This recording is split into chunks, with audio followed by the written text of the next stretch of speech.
कोल्हापूरवरून कोकणाकडे जाताना गगनबावड्याच्या घाटाच्या अलीकडे आपल्याला ही कमान लागते। येथूनच आपल्याला गगनगिरी महाराजांच्या मठाकडे जाता येते। या कमानीपासून गगनगड साधारण 1.5 किलोमीटर अंतरावर आहे। गगनबावडा ते गगनगड पर्यंत डांबरी रोड आहे। अर्ध्या तासात आपण गगनगडाच्या पायथ्याशी पोहोचतो। समोरच तुम्हाला दिसत आहे तो गगनगिरी महाराजांचा मठ आहे। आम्ही आता गगनगिरी महाराजांच्या मठाकडे चाललो आहोत। गगनबावडा हे कोल्हापूर जिल्ह्यातील गगनगडाच्या पायथ्याशी वसलेले गाव आहे। गगनबावडा हे कोल्हापूर पासून 55 किलोमीटर अंतरावर आहे। गगनबावडा ते गगनगड हे अंतर 1.5 किलोमीटर आहे। समुद्र सपाटीपासून गगनगडची उंची 691 मीटर आहे। येथे सर्वाधिक पाऊस पडतो। येथे पडणाऱ्या तुफान पावसामुळे येथे नेहमी हिरवळ असते। वेडी वाकडी वळणे घेत गेलेला रस्ता, उन्हाळ्यात देखील असणारी हिरवळ आणि गारवा अशा निसर्गरम्य वातावरणात आपण गगनगडापर्यंत पोहोचतो। गगनगडाच्या पायथ्याशी असणाऱ्या पार्किंगमध्ये गाडी पार्क करून आम्ही आता गगनगिरी महाराजांच्या मठाकडे निघालो आहोत। आम्हाला यायला उशीर झाल्यामुळे येथील स्टॉल बंद झाले होते।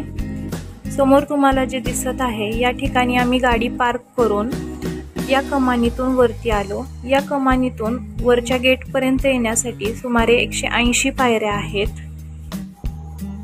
आम्ही संध्याकाळच्या वेळी येथे आल्यामुळे येथील वातावरण अतिशय प्रसन्न होते, त्यामुळे आम्हाला पायऱ्या चढताना थकवा जाणवला नाही। या गडावरून सभोवतालचा परिसर खूपच सुंदर दिसतो। सह्याद्रीच्या रांगेतील आश्चर्यजनक ठिकाण म्हणजे गगनबावडा। गगनबावडा व गगनबावड्यातील गगनगड हा आपण बघायलाच हवा। आपण समोर पाहत आहात तो गगनबावडा कोरुळ घाट आहे। या मार्गे आपण तळ कोकणात म्हणजेच वैभववाडीतून मालवणला जाणार आहोत। गगनगिरी महाराजांच्या मठात आल्यानंतर समोर आपल्याला गेट दिसते व उजव्या बाजूला कार्यालय आहे आणि कार्यालयालगतच महाप्रसादाचा हॉल आहे। समोर गगनगिरी महाराजांचे मंदिर आहे। मंदिरापासून उजव्या बाजूने आपण गगनगडाकडे जाऊ शकतो। मंदिराच्या बाजूला सर्व देवतांच्या मूर्ती आपल्याला पाहायला मिळतात। मंदिराच्या आजूबाजूला आणि मंदिराच्या वरच्या बाजूला आपल्याला वेगवेगळी देवदेवतांची शिल्पे बघायला मिळतात। येथे येणाऱ्या पर्यटकांना असे वाटते की गगनगिरी महाराजांच्या नावावरून या गडाला गगनगड नाव दिले असावे, परंतु तसे नसून या गडाचा स्वतःचा असा एक इतिहास आहे। हा गड प्राचीन असून गगनगडाची निर्मिती भोजराजाच्या काळात झालेली आहे। खरे तर गगनगिरी महाराजांचे मंदिर हे गगनगडाच्या मधल्या टप्प्यावर आहे।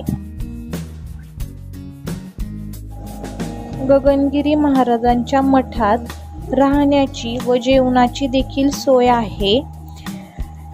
या ठिकाणी पहाटे 5:45 काकड आरती होते, नंतर 1 वाजता पुन्हा आरती होते व नंतर जेवणे होतात।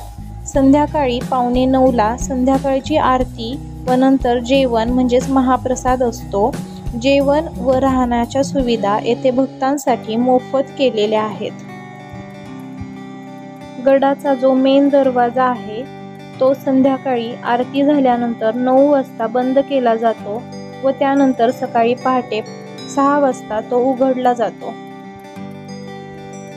गगनगिरी महाराजांचे दर्शन घेऊन आम्ही परत निघाल्यानंतर आम्हाला सायंकाळी गगनगडाचे आणि गगनगिरी महाराजांच्या मंदिराचे सुंदर असे दर्शन घडले। ते आम्ही तुम्हाला दाखवत आहोत। आम्ही गगनबावड्यातील रेन फॉरेस्ट रिसॉर्टवर स्टे केला आहे। यानंतरच्या व्हिडिओमध्ये आम्ही या रिसॉर्टची देखील माहिती देणार आहोत। तरी हा व्हिडिओ देखील तुम्ही नक्की बघा आणि आमच्या चॅनलला सबस्क्राईब करा।